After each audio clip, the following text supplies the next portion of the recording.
Kenapa ya Allah itu mesti menguji? Mesti ada sakit, mesti ada mati, mesti ada bangkrut, mesti ada susah. Disitulah kualitas manusia. Berapa banyak orang yang hidupnya sezaman dengan Buya Hamka di Indonesia ini. Tahun 1900-an. Yang lahir tahun 1900-an. Antara tahun 1900 dengan sampai 1910. Kenapa yang melejit itu Buya Hamka? Karena pukulan hidup yang luar biasa. Karena pukulan hidup. Begitu banyak manusia. Kenapa orang ini yang diangkat Allah derajatnya? Karena pukulan hidupnya. Baca buku biografinya, tonton filmnya, baru kita tahu kualitasnya. Dari sekian banyak yang ada dalam tanah, kenapa ini yang muncul ke atas? Kenapa ini yang paling mahal? Intan, berlian. Kenapa ini yang paling mahal? Karena proses pembekuan yang sedemikian. Maka puncaknya dialah yang paling keras di antara batu-batu. Mengalahkan batu kecubung, mengalahkan batu rubi, mengalahkan batu blue sapphire, mengalahkan, maka dia delima,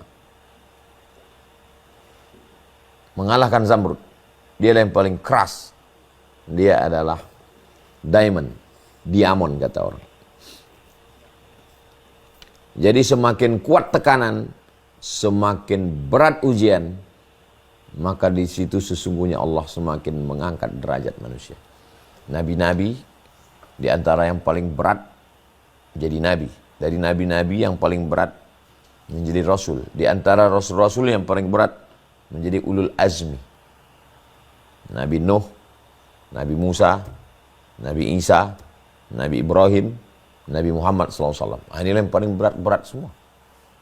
Jadi kalau begitu kita menghadapinya, kita tidak akan mengatakan, kenapa Islamku tidak menyelesaikan masalah? Kita akan berkata, kenapa pemahamanku belum lagi pemahaman Islam yang benar? Berarti pemahamanku masih pemahaman jahiliyah. Pakaianku sudah Islam, ibadahku sudah Islam, tapi pemahamanku masih pemahaman jahiliyah. Pemahaman jahiliyah. Kalaulah pemahaman jahiliyah itu yang ada di kepala kita, hidup pun kita di zaman Nabi, belum tentu kita ikut Nabi. Pasti kita akan ikut Abu Lahab, Abu Jahal. Kita tengoklah kehidupan Nabi. Abu Jahal, Abu Lahab tidurnya di atas kasur yang tebal, di atas permadani.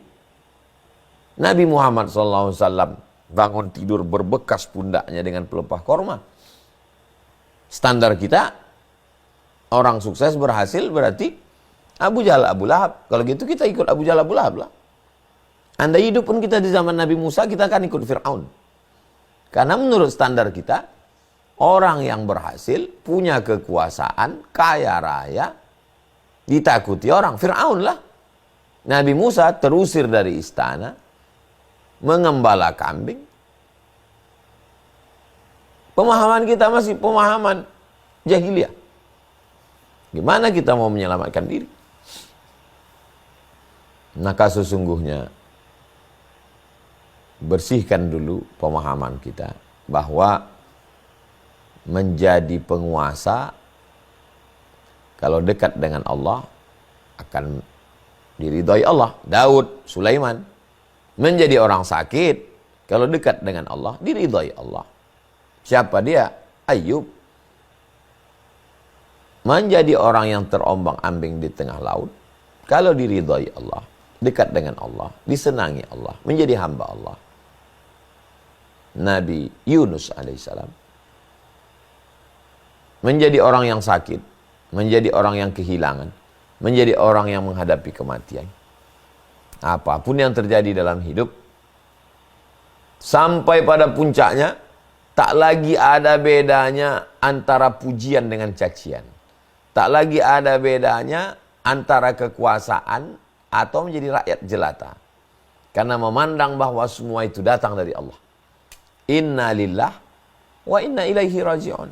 La haula wa la quwata illa billahil aliyil azim.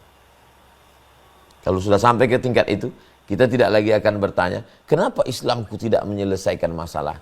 Karena kita tidak menganggap itu masalah. Kita menganggap itu datang dari Allah, itu ujian Allah. Allah ingin menguji aku. Selalu berprasangka baik kepada Allah. Mungkin Allah mau menghapuskan dosaku.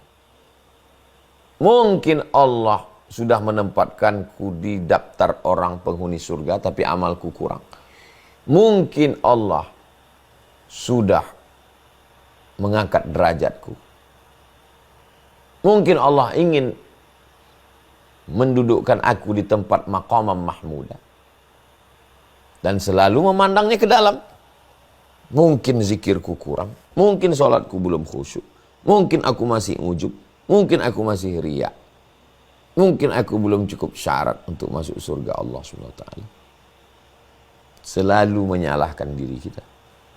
Barulah kita bisa berkata Allah subhana, Allah maha suci. Wa ta'ala, Allah maha tinggi. Selama ini yang kita rasa, aku udah sholat ya, aku sudah hijrah ya, kok gini ya? Berarti kita sebenarnya sedang berkata, subhani, maha suci aku. Allah yang salah. Tapi katanya Allah subhana, Allah maha suci. Kenapa kita masih menyangka diri kita yang suci? Allah yang salah kasih takdir. Na'udzubillah. Kita perbaiki pikiran pemahaman. Kita perbaiki ibadah. Kita perbaiki hati kita. Supaya Allah memberikan nur, pencerahan ke dalam hati. Supaya kita bisa menerima semuanya.